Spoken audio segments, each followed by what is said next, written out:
Nicolas, moi je suis cavalière amateur et en compétition, j'entends beaucoup parler du problème des ulcères. Est-ce que tu as déjà été confronté à ça? Oui, bien sûr, avec mes chevaux de sport de haut niveau, avec toutes les sollicitations qu'ils peuvent avoir, évidemment, je suis concerné par ça.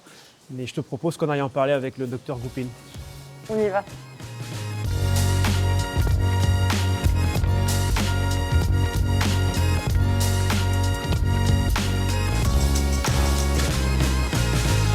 Docteur, j'ai des questions en ce qui concerne les ulcères. Est-ce qu'il y a certains chevaux qui y sont plus sujets que d'autres? Oui, alors c'est vrai que les ulcères gastriques concernent tous les chevaux, mais essentiellement, plus essentiellement les chevaux de course notamment, avec près de 90% de chevaux qui présentent ce type de pathologie.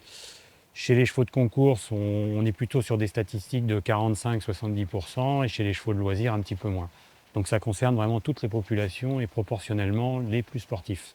Sachant qu'il y a deux formes d'ulcères, il y a les formes de type squameux, donc la partie non glandulaire de l'estomac, la partie dorsale, et puis la forme glandulaire qui est la partie ventrale, qui elle aussi concerne plutôt les chevaux de compétition, puisqu'elle est, elle, plus reliée au stress. Et quels sont les symptômes justement d'un cheval qui serait atteint d'ulcères? Alors les symptômes sont un peu insidieux. On peut avoir des chevaux qui n'ont pas de symptômes et qui ont des ulcères. C'est ça l'une des problématiques de cette pathologie. C'est-à-dire que certains chevaux montrent très peu de signes et aux examens type gastroscopie, il y a de la présence d'ulcères. Il faut être vigilant alors Il pour faut être très vigilant. les observer. Oui. Et qu'est-ce qui les favorise, ces ulcères?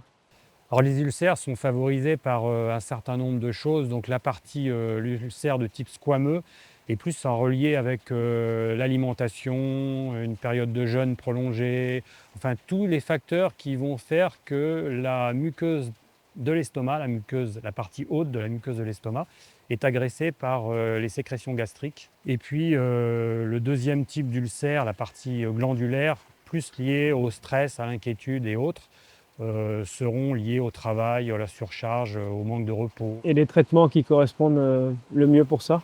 Alors les traitements, il y a deux types de traitements. Il y a déjà les traitements médicaux qui sont dévolus au vétérinaire qui va adapter en fonction de ces examens, qui va adapter les traitements. Ça vous sera conseillé par votre vétérinaire traitant.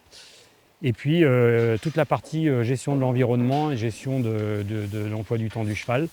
Donc éviter une ration trop pauvre en fibres, trop riche en amidon, des périodes de jeûne trop importantes, des transports trop longs, toute cette partie-là. Et puis bien évidemment la partie glandulaire qui est reliée plus au stress et à l'inquiétude du cheval par rapport au travail.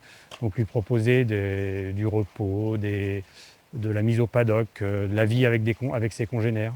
Une fois qu'on a des doutes en observant son cheval, qu'on soit cavalier pro, amateur, qu'est-ce qu'on fait pour confirmer ces doutes et pour poser le diagnostic?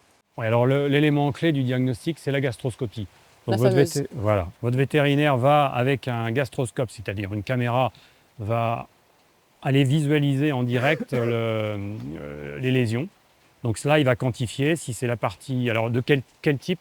Est-ce que c'est la partie squameuse, la partie glandulaire? Et puis il va vous proposer un traitement médical en fonction du diagnostic. Et donc, si j'ai bien compris, ça concerne vraiment tous les chevaux, que ce soit du haut niveau, des chevaux de sport, des chevaux de course. C'est quand même quelque chose qui concerne les professionnels, les chevaux d'amateurs. Tout le monde est concerné. Tout le monde est concerné. Et d'autant plus qu'on a un projet sportif et qu'on a une recherche de la performance. Plus le projet sportif est élevé, plus il y a une notion de transport, d'irrégularité, de rupture de rythme. Le cheval, c'est un animal d'habitude, donc si on a des ruptures de rythme, ça peut être invalidant. Donc dans ton cas, avec des chevaux qui voyagent, qui ont des emplois du temps qui varient beaucoup, avec des intervenants autour du cheval qui varient aussi, il faut être très vigilant et très spécifique.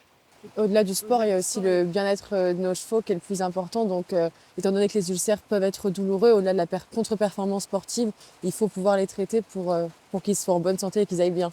Tout à fait, ça c'est l'affaire de tous.